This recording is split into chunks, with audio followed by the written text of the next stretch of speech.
I think there were 43 honourable members who spoke on the bill, if my number's right. So I'll talk less on the details of the supplementary demand, especially because I will be answering Shri N.K. Premachandran on specific questions that he raised, which is very valid. And as an honourable member, he's got every business to raise questions. I will certainly come to responding to him. But just to give a start, I'd like to say that this first batch of supplementary demand for grants includes 72 grants and 1 appropriation, that is for the Supreme Court of India. So the authorization is being sought for gross additional expenditure of 1,32,268.85 crores, sir, wherein the net cash outgo or the cash supplementary is about 41,455.39 crore, of which I'll give the breakdown a bit later. Technical supplementary, which doesn't have an additional cash outgo, is about 90,812.17 crores. So this batch of the supplementary demand for grants also provides for recoupment of contingency fund advance of 14,825.42 crores. So much before I go into the detail, I'm a bit disappointed that there are members who speak, oh, this shows lack of budgetary planning and so on. Supplementary demands are absolutely necessary for a responsive government. I can't respond to departments or states which ask for funds on certain very critical aspects, saying, no, what I've given you in BAE is the final word, please take off. I can't say that. I will have to be responsive. But yet, I agree. I can't. माननीय वित्त मंत्री जी थोड़ा बताते रहो, धीरे धीरे सीख जाएंगे. अभी कुछ ट्रेनिंग पार्ट में होते नए नए हैं. So, of course, I granted that I can't have too many supplementary demands. Actually, I like to put on record here, due to the very careful monitoring by the Honorable Prime Minister, I can stand up here and say I've reduced the number of supplementary demands. I don't allow it to be more than two at the extreme. If anything, I'll try to have it just as 1 supplementary. So I would want that perspective to be brought in here. So the revenue and capital breakup for the cash supplementary is 40,000 for 40,058.35 crores for revenue and 1,397.04 for cash supplementary. The technical supplementary, where there is no cash outgo, it is from one saving in that ministry towards another, so it just swaps within the ministry or the department. 22,387.38 crores for revenue, and capital is 68,424. And rightly, members have pointed out, there's a huge outgo for fertilizers, and I'll explain it, and I can quite understand the sense of outrage N.K. Premachandran has spoken, saying, no, why should there be so much increase? But hang on, if farmers want more fertilizers and urea, the government can't sit and lecture to them saying, no, what do you mean? You can't take more than this. Can I say that? No. Particularly because after a good monsoon, if there is a demand for additional urea utilization, it's a business of the government to get it. Despite the fact, sir, since COVID, there is an unpredictable fluctuation in the urea prices, in the DAP prices, in the materials that we are importing.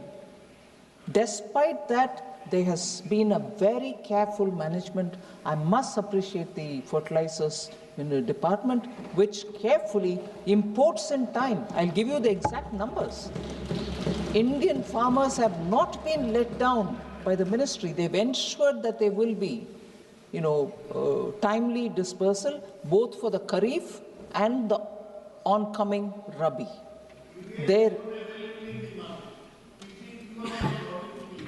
You think so? So I will give you all the numbers, sir. So that's fine. So urea.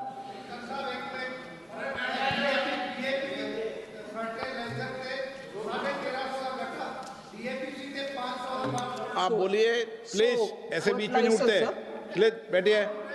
No no problem है क्या? बैठिए आप। So I will speak as I respond to the honourable members. I thought this supplementary should have no issues for honourable. अगर दादा नहीं उठे तो सदन में जीवनता भी नजर नहीं आए। ठीक है सर, आप सदस्यों के पक्ष में ही रहते हैं कभी भी। सो सदस्य के कारण ही सदन है। हाँ, fully. So just to respond, sir. Again, I was a bit disappointed. Honourable Member DeependerHooda was probably giving a political speech here, and I want to give them that space. But it can't be on absolutely baseless,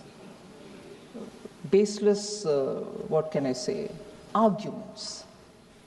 I don't want to use the word allegation. He's not alleging anything. He's just saying, oh, this is not right, that's not right. I will come point by point to say where he was not really right. You're not spending much on education, R&D, defense, when it comes to percentage of GDP. Sir, without spending money in education, would we have IITs? I'm reading it, 16 in 2014, which has become 23. Can IITs be established without money? 6 new IITs, Indian School of Mines, Dhanbad, according to IIT, accorded also IIT status. Similarly, IIMs, 13 to 21. Without money, can it be done? NITs, 30 to 31, NIT Andhra Pradesh established in 2015. Triple ITs, 9 to 25. 16 new triple ITs. Central universities from 40 to 48. AIMS from 7 to 12. 16 are approved, 12 are established. So, education spending, these things could not happen if there is no money given. Similarly for R&D, sir, the 10 years India's gross expenditure on research and development has more than doubled from, in 2010 and 11, it was 60,200 crores. Whereas in 2021, just 10 years, it has touched 1.27 lakh crores without money being spent. Separately, 1 lakh crore has been given for research and development grant, which has been launched, which will boost private-led innovation. So with that money, the anchor or the special body which is going to deal with it is going to raise more money from the market and provide for R&D. So is that going to be without money? We are telling you in the budget we've made this provision. So, sir, government contributes 64% of gross expenditure on research and development, and private sector contributes 36%. This is a published document. So if 64% is going for gross expenditure on research and development, Honorable DeependerHooda, please, no money being spent in education is not right.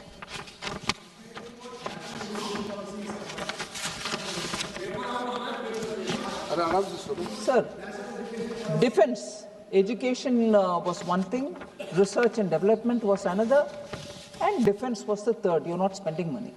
So 53.83 lakh crores have been allocated for defense since 2014-15. 53.83 lakh crores. Is that not money going for defense? Otherwise, today, why would we also have defense production capabilities multiplied in this country? Indigenous defense production hit a record of 1.27 lakh crores in 23-24. A 174% surge from 46,400 crores in 2014-15. 2014-15, 46,400. Now where is it reached even by 23-24? 1.27 lakh crores. Is that possible without spending? 16,000 MSMEs are emerging as game changers, strengthening indigenous defense capabilities. Will they grow without support? MSMEs which are specializing in defense manufacturing. 788 industrial licenses have been issued for 462 companies for producing defense.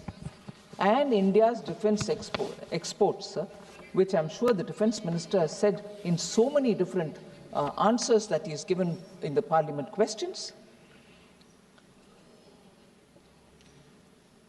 2014, defense exports from India was 1,000 crores only.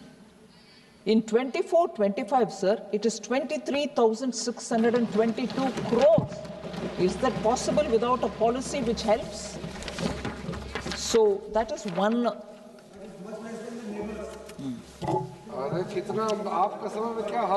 Don't worry, you can go on shifting the milepost, honourable member, but yes, I'm quite drawn to what the Parliamentary Affairs Minister is saying. Compare it with your term, where a defence minister was compelled to stand up in this house.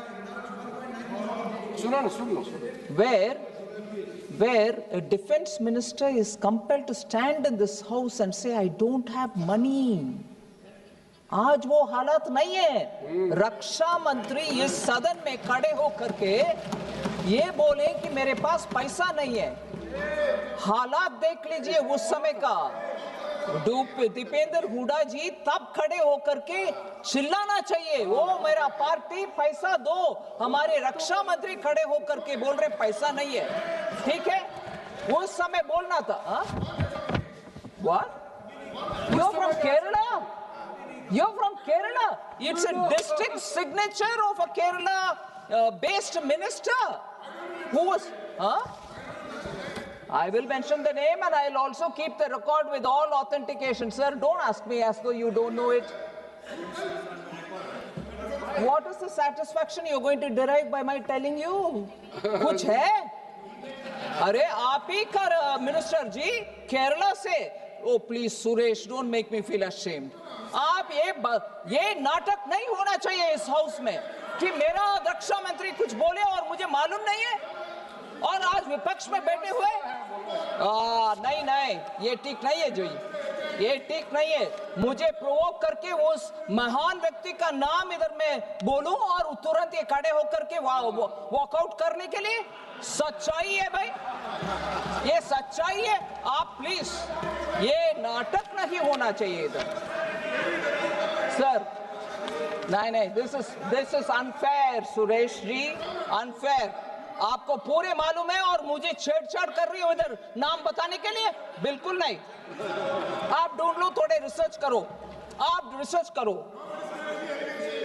It's not an allegation, it's a fact recorded in this house. आप जाके homework करो। माननीय सदस्य ऐसे नहीं करते। माननीय सदस्य राजकुमार जी, ये सदन है, तरीके समझो। बैठिए।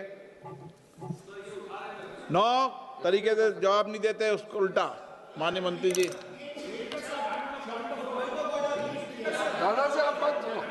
एक minute please.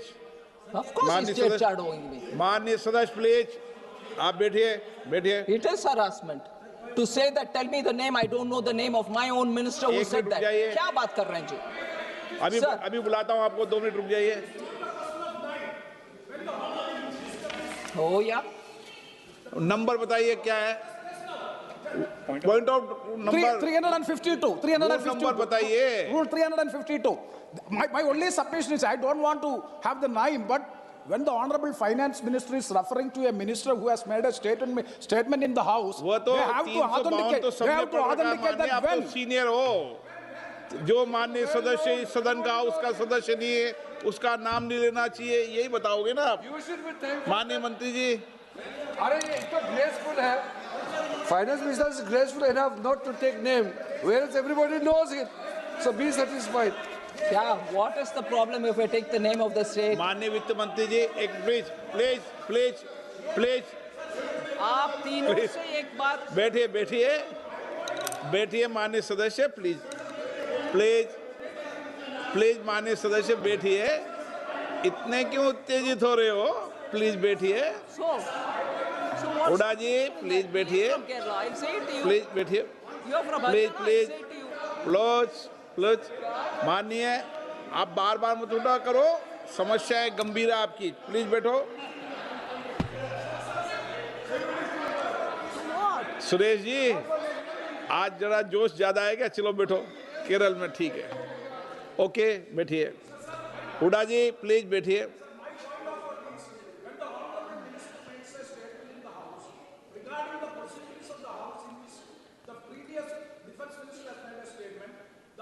Like to know when, under what circumstances the Honorable Minister has made, that has to be authenticated by the Honorable Minister. That is the only point of order I would like to make. तो पूरे N K Premachandran जी का point को मैं क्या बोलते हैं, I take it upon my head as responsibility and पूरे authentication table पर रखूंगी सर कल दोपहर के अंदर।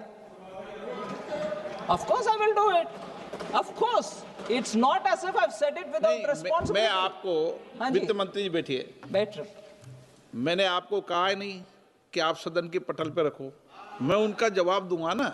352 का जो वो उठा रहे हैं मैं जवाब दूंगा उसको। 352 के अंदर कभी भी जब डिबेट चल रही हो, डिबेट के संदर्भ में इन सारे विषयों को बोला जा सकता है, ये भी है उसमें 352 में। ठीक है, ये है नहीं है वे Premchandan ji. No no, I will obey the order of the chair sir. चलिए माननीय वित्त मंत्री जी, चलिए सर।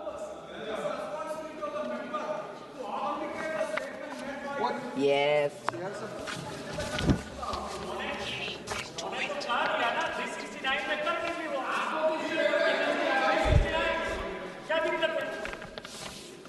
नहीं, क्यों कर दे हैं? मैंने डायरेक्शन दिए हैं क्या? क्यों कर दे हैं? जब मैंने व्यवस्था दे दी 352 की, पूरी व्यवस्था पढ़ दूं क्या? 352 की हर बार सदन में 352 की व्यवस्था पढ़ना जरूरी हो गया तो आज पढ़ी देते हैं इसको भी। बैठिए वित्त मंत्री जी। नहीं तो क्या है, सीनियर व्यक्ति भी 352 को उठाते रहते हैं, इसलिए मैं आपको 352 की व्यवस्था आज कंप्लीटली देता हूं। किसी भी ऐसे तथ्य विशेष को निर्देश नहीं करेंगे जिस पर न्यायिक निरीक्षण निलंबित हो। कितनी बार इन विषयों पर चर्चा हुई है सदन में? जब डिबेट होती है तो संदर्भ लेते नहीं लेते? डीएमके के माननीय सदस्यों ने विषय सदन में उठाया। Number 1,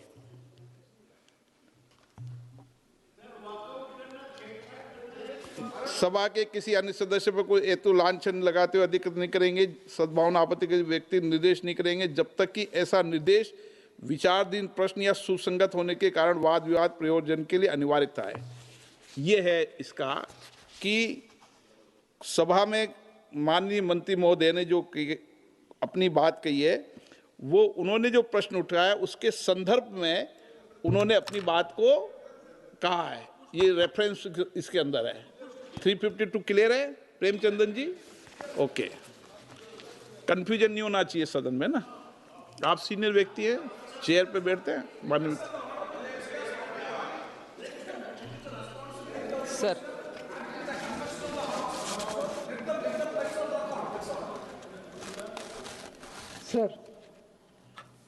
Sir, there is income inequality, I think, which has broken record of the 100 years. Was another observation from honourable member. So I just want to put the facts before the House. Actual household consumption, sir. Data shows that the bottom 40% of the population is acquiring wealth and assets at a significantly faster rate than the top 20%. This is a data which I will leave for everybody to see. The inequality in asset ownership has massively declined, particularly in urban areas, sir, where the disparity for key assets like motor vehicles and refrigerators has shrunk dramatically. The rural poor, sir, I give you the data here, have experienced a significant growth in purchasing power that defies the incorrect analysis given by the Honourable Member Shri Hooda. 2011-12 and 2023-24, ownership of motor vehicles among the rural bottom 40% surged 7-fold, rising from a mere 6.2% in 2011-12 to 47.1% in 23-24. So motor vehicles now has become affordable for the bottom rung also. Similarly, refrigerator ownership in this group jumped nearly eightfold from 2.9% in 2011-12 to 22.5% in 23-24. Refrigerator ownership. Mobile phone ownership became near universal, leaping from 66.5% to 94.3%. Is this not asset being acquired by the bottom rung of the people? Whereas, sir, no, God. आप बैठे मत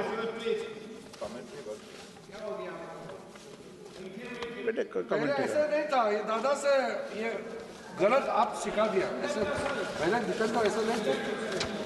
Sir, in urban India, sir, अच्छी चीज सीखे, बुरी चीज क्यों सीखे? बुरी चीज सीख रहे हैं सर। माननीय